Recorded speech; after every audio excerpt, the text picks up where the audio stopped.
आज कोई चुनाव नहीं है, आज कोई वोट नहीं मांग रहे हैं,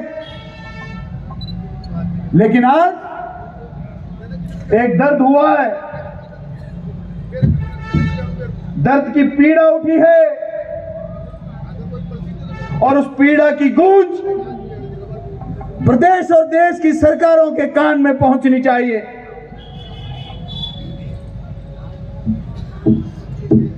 किसानों ने दिल्ली में आंदोलन की परमिशन मांगी, उनको दिल्ली में आंदोलन की परमिशन नहीं दी गई। अगर कांग्रेस के राज में किसी को आंदोलन करने का अधिकार नहीं दिया जाता तो क्या कभी अन्ना जी, केजरीवाल जी, रामदेव जी का आंदोलन हो जाता?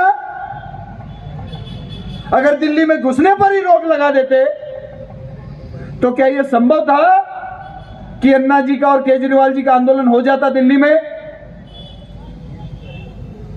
और किसान मांग कर रहे हैं, किसान मांग कर रहे हैं कि 12 महीने पहले जब प्रधानमंत्री जी ने हाथ जोड़कर कहा था कि मैं देश के किसानों से माफी मांगता हूं और 3 काले कानूनों को वापस लेता हूं, उस समय लिखित में वादा किया था कि किसानों को एमएसपी के ऊपर भुगतान किया जाए।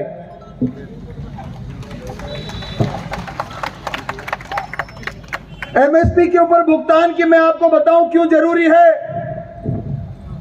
क्योंकि 10 साल में से 3 साल तो किसान के कोई ना कोई या तो सूखा पड़ जाता है या अधिक वृष्टि हो जाती है, 3-4 साल तो ऐसे खत्म हो जाते हैं। 2-3 साल औसत फसल होती है और औसत आमदनी हो जाती है।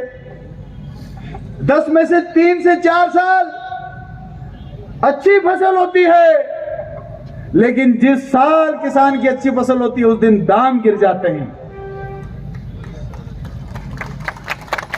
और दाम इतने टूट जाते हैं कि किसानों को अपनी फसलों को या तो गाय डांडे उसमें छोड़ने पड़ते, नहीं तो खेत में ही ट्रैक्टर चलाना पड़ता है, क्योंकि अनेक फसलें ऐसी हो जाती है कि जिसको तोड़कर मंडी तक ले जाने का खर्चा भी फसल की कीमत नहीं भर सकती। बताओ ऐसा होता है कि नहीं होता है? आप सबको पता है और कभी न कभी आप सबके साथ में, आपके परिवारों के साथ में ये हुआ है। यदि एमएसपी लागू हो गई तो वो 4-5 साल जब अधिक पैदावार होगी तब कीमत नहीं गिर पाएगी, तब भी पूरी कीमत मिलेगी और उस समय जो किसान की बचत होगी वो 3-4 साल जब फसल खराब हो जाती है उस समय उसके परिवार के संबल के रूप में काम आएगी। इसलिए इस देश में एमएसपी जरूरी है। किसानों की कोई अवैध मांग नहीं है। ये कह रहे हैं पंजाब हरियाणा के किसानों की मांग है, नहीं है। एमएसपी अगर लागू हो गई तो राजस्थान का, मध्य प्रदेश का, गुजरात का, उत्तर प्रदेश का, हर प्रदेश के किसानों को फायदा होने वाला है। और ये मांग करने के लिए जब सरकारें वादा करती हैं, एक बात बताओ, यदि कोई विधायक कोई सड़क का, स्कूल में कमरे का वादा कर देता है और वो बनाता नहीं है तो चुनाव आते जब तकाजा तो करते ही हैं, कसाबते आए जाए स्कूल में कमरा खैर गया जाए, गांव वाला माने टोच का मारे। तो किसानों ने, इनका चुनाव आ रहा है तो इनको वो वादा दिलाने की कोशिश कर रहे हैं कि आप लोगों ने क्या 1 साल पहले वादा किया था, किसानों से वादा पूरा करिए।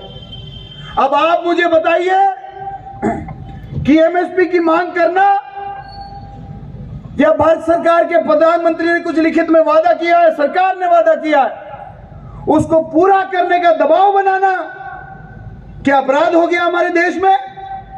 ये अपराध है क्या? ये कोई अपराध नहीं है।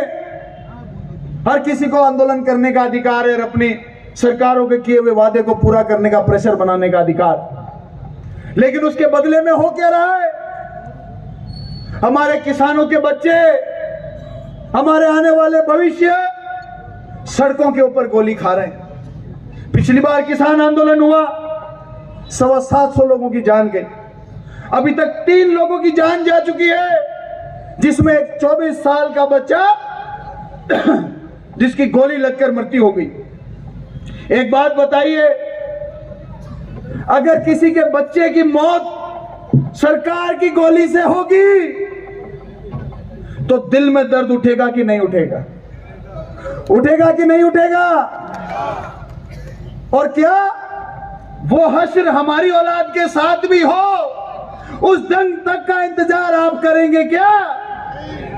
जब किसी एक के साथ अन्याय हो रहा है उसी दिन आवाज उठाओ, मजबूती से आवाज उठाओ, ताकि सरकार के कान के ताले खुल जाएं और उनको यह पता रहे कि इस देश के किसी भी किसान के बच्चा बच्ची के साथ में अगर अन्याय हो गया तो इस देश के सारे किसान एक साथ खड़े हो जाएंगे और हमको जीने नहीं देंगे, हमको सरकार नहीं चलाने देंगे। उसके लिए आज हम यहां पर इकट्ठे हुए हैं। 3 महीने पहले राजस्थान में भी भारतीय जनता पार्टी की सरकार बन गई। इस 3 महीने में इन्होंने क्या किया, कोई बता सकता है? इन्होंने एक काम किया कि एक तो मंत्रियों के 3 महीने में जाके पीए लगा दिए। यह भी बहुत बड़ा काम, क्योंकि पर्ची की सरकार है, पर्ची की पास नहीं होकर आती आगे से। और दूसरा सबसे बड़ा काम किया कि गांव का एक व्यक्ति ट्रैक्टर ट्रॉली ले जाकर जो मजदूरी करता है, एक दिन में 500, 700, 1000 रुपए कमाने की कोशिश करता है, कोई 2 रुपए से सक्षम हो जाता है, छोटा बहुत अपने परिवार को आगे बढ़ाने की कोशिश करता है, एक जेसीबी को ले आता है, तो छोटे मोटे रोजगार अगर ट्रैक्टर जेसीबी से कोई करता है तो उनकी पर्ची काटने का काम, उनके कारोबार को बंद करने का काम इस 2-3 महीने में बहुत अच्छे तरीके से हुआ है। किया है कि नहीं किया है? आज ट्रैक्टर जेसीबी बंद है तो चुनाई का काम भी बंद है। कारीगर कहां जाकर चुनाई करेगा? अगर बजरी गिट्टी नहीं आएगी, बेलदार कहां जाकर मेहनत करेगा? अगर बजरी गिट्टी नहीं आएगी तो इस 3 महीने में अगर इस राजस्थान की सरकार ने कुछ करने का काम किया तो अधिकतम बेरोजगारी बढ़ाने का, राजस्थान के युवाओं के सपनों को कुचलने का काम किया है। और ये तो मुश्किल ही 5 साल निकालेगी। इनकी हालत बहुत खराब, इनके तो मंत्री विधायक भी भरे बैठे हैं। बीकानेर में 10 दिन पहले 3 कैबिनेट मंत्रियों को, हरिमोहन जी जैसे क्लास में कोई बच्चे को जवाब नहीं आता और टीचर खड़ा करता है साइड में, वैसे क्लास के बाहर 3 कैबिनेट मंत्रियों को 45 मिनट तक खड़ा कर दिया। आज उन सब समाजों में रोष।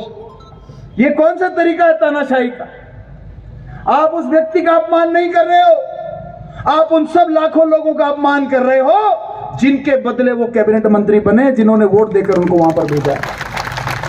इतना दम्भ भर गया, इतना दम्भ भर गया।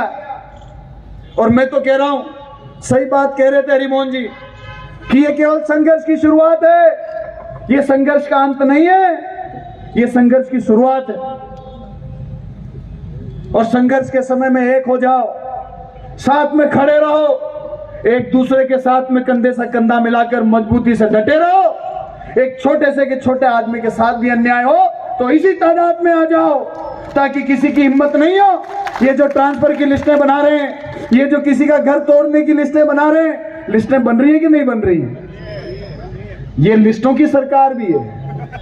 एक तो पर्ची की सरकार है और एक ये लिस्टों की सरकार है। ये केवल बदला लेने की प्रवृत्ति की सरकार है। लेकिन किसी कांग्रेसी को डरने की जरूरत नहीं है, क्योंकि आपने आपका काम किया है। जिले में 3 सीटें कांग्रेस को जिताकर आपने कांग्रेस का राज बूंदी जिले में कायम किया। हालांकि धौलपुर में भी है, लेकिन धौलपुर में 1 सीट निर्दलीय भी है, बीएसपी की भी है। तो बूंदी जिला इस नजर से राजस्थान में एकमात्र जिला बन जाता है जहां पर सारी सीटें कांग्रेस पार्टी की। आप बधाई के पात्र तो हैं ही। और मैं आपको कह रहा हूं कि ये जो लिस्टों की सरकार है, ये जो दमनकारी सरकार है, इसके खिलाफ खड़े हो जाओ। किसानों का दमन करती है, उसके खिलाफ खड़े हो जाओ। एक भी कांग्रेस की कार्यकर्ता या बूंदी जिले की जनता, बूंदी जिले का किसान, बूंदी जिले के व्यापारी का कोई दमन करता है, उसके साथ खड़े हो जाओ, अन्याय के खिलाफ खड़े हो जाओ, आवाज गुंजा दो, आवाज उठा दो। सही मायने में उसके बाद इनकी चलेगी नहीं, क्योंकि जब जनता खड़ी हो जाती है उसके बाद सबको पीछे हटना पड़ता है। तो आज हम लोग विरोध प्रदर्शन के लिए, क्योंकि किसानों के ऊपर गोलियां चल रही है। आज एक बात बताइए, धड़ल्ले से ऑनलाइन के ऊपर जुआ चल रहा है, ऑनलाइन गेमों के ऊपर जुआ चल रहा है कि नहीं चल रहा है? मुझे बताइए, क्या भारत सरकार की नजर में नहीं है